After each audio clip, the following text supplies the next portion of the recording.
Alright guys, Robbie Burke here. Today I just want to do a quick video on adrenal fatigue or adrenal dysfunction. I know that in conventional sort of medical circles, some conventional doctors don't think adrenal fatigue exists, but any good functional or integrated doctor, or even kind of up-to-date conventional doctor, knows that adrenal fatigue, or as it's more termed nowadays, adrenal dysfunction, definitely does exist. I think the problem though with some medical practitioners is that they feel some people give adrenal fatigue as a diagnosis, and adrenal fatigue is not a diagnosis, or shouldn't be given as a diagnosis. Adrenal fatigue should be just seen as a symptom that there is something wrong with the body. So adrenal fatigue shouldn't be given as a diagnosis. Adrenal fatigue isn't a diagnosis, it's just a symptom, and the real key is to find why are the adrenals fatigued. Okay, so I just want to go over how we test for adrenal fatigue or adrenal dysfunction, and just some other things that are related to adrenal fatigue, and the underlying mechanisms as to why the adrenals might become dysfunctional. So the main test that we would use would be a saliva test, and the reason why saliva is better than blood or urine is for a number of reasons. It's easier for the client to do, so it's easy for collections, less of a biohazard. It gives you unbound bioactive hormones which you can't get through urine or blood. It also gives you a look into the person's circadian rhythm as well, which you definitely do not get with the other two methods, blood and urine. And it also gives you a sub-classification of the adrenal fatigue. So let's say if I got a blood test of adrenal fatigue, I might come out in quote unquote the functional range, and I'm told that, oh, you don't have adrenal fatigue, your daily output of cortisol is perfect. But if we do it with a saliva test, I still might be within range, but my cortisol output at certain times of day might actually still be in a dysfunctional range. So that tells you that there is something wrong with the adrenals. So that's why saliva is a much more accurate a test or assessment for adrenal fatigue. So I suppose it goes to what causes adrenal fatigue. You can kind of classify it into four areas: internal, external, physical and structural stress. Internal hidden stress are things like bacterial, yeast and fungal infections, leaky gut which can lead to autoimmunity, liver toxicity, environmental toxins, things of that nature, food allergies, food sensitivities, food intolerances. So they will be your hidden internal stressors. External stressors will be your job, relationships, finances, exams in college or school. So they be external stresses. Then physical stress will be like overtraining and stuff like that. And structural stress will be your back pain, your knee pain, your hip pain, and things of that nature.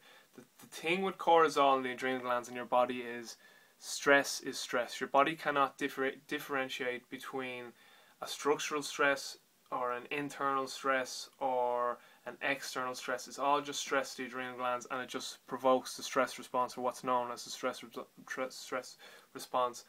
And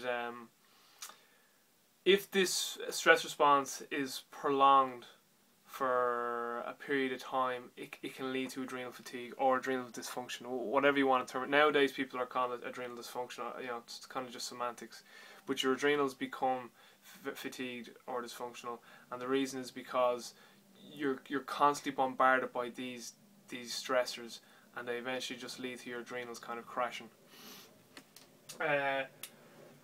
So another thing I just want to touch over is, in my training in functional medicine, functional nutrition, we had kind of three phases three phases of adrenal dysfunction.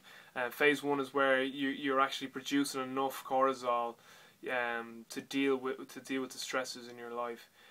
You're actually overproducing it, but in one sense that's a good thing, because at least you're proving that you have healthy enough adrenals to respond to a lot of stress. But if that prolongs, as I said, then the adrenals start to become dysfunctional or fatigued, and then your production of cortisol and the adrenaline and stress type hormones starts to head south. So you can slip into phase 2 and then eventually phase 3.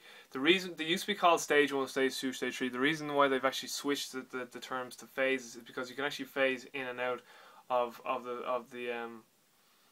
of the different phases of adrenal dysfunction very, very rapidly. For instance, you could be actually perfectly normally healthy and be in a car crash that day, and you went from perfectly healthy to phase 3 straight away. Like you didn't actually go through 1, 2, 3. You just went straight into 3. Like, and you know, and then as you recover, you come back out of 3 and back into 2 and 1, and maybe going back to a healthy range again. So you can kind of phase in and out of the certain phases of adrenal fatigue.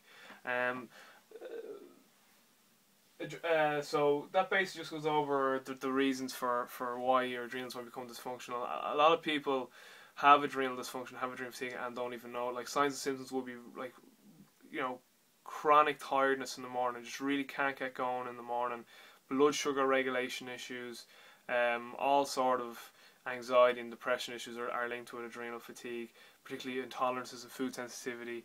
But again, as I said at the very beginning of the video, it shouldn't be given as a diagnosis. It's only used as a symptom. So when we look to see what state the adrenals are in, and if we see that they're very stressed, you know, we as functional medical practitioners or functional nutritionists, we want to know why the adrenals are so fatigued. And as I said, the causes again can be multifactorial, from internal hidden stresses to external to physical to structural, you know, and as I've already touched over what they are, hidden internal being leaky gut, food sensitivities, intolerances, bacterial, yeast, parasite infections, and then your external, you know, relationships with your friends and your family, financial stresses. And then your physical, whatever sport you play, you might be overtraining, you might be doing too much in the weight room. And then your structural stress, you might have, you know, aches and niggles and pains in the back and neck. So again, they're all the things that need to be looked at and taken into consideration to find the reasons why your adrenals are in such bad state. So other tests then would have to be run, and in other videos I'll go over the other tests we'll do, things like for your digestive system, your liver function, toxicity, and your immune system, see what state the immune system's in, and also to see if you have any sort of pathogenic infection. So if you have a parasite, fungal or yeast infection or gut dysbiosis, they're all things that can definitely trigger adrenal fatigue and adrenal dysfunction, as well as, you know, getting a good functional assessment. So, you know, if you're in pain with back pain, knee pain, hip pain, that's where things like the Gray Cook Selective Functional Movement Assessment comes in at the biomechanical end of things, and then you know the philosophy of the functional movement screening. So you can kind of see how, you know, everything kind of encapsulates, and it's a whole sort of organism. So when someone has adrenal fatigue, you need to look at those hidden internal stressors. You need to look at those structural stressors. Then at the other end, at the kind of, you know, selective functional movement assessment, SFMA, whatever sort of therapy model or system that you use, that would be incorporated in that end. Then like the whole external stresses, you know, the mind, body, spirit, stress management, that's that end of it. And then you have your physical overload stress, your training, your strength and conditioning. So you can kind of see like those 4 aspects. So you have your internal physiological, kind of, that's what we do with the lab tests and the functional medicine and nutrition, detoxification protocols. You have your you know, external stresses, so your stress management, your you know, your mind, your spirit, and all that.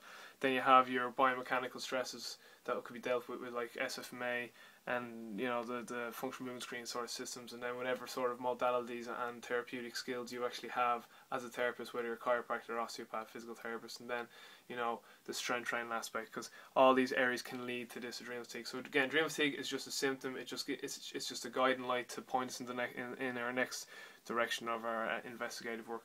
So I thought I'd just briefly go over the implications of adrenal fatigue, the testing for it, and what it might tell us, and the direction it might point us in our next investigation with a client. So I hope you found that pretty good, or got some sort of information out of it. I just ramble on, but thanks for watching.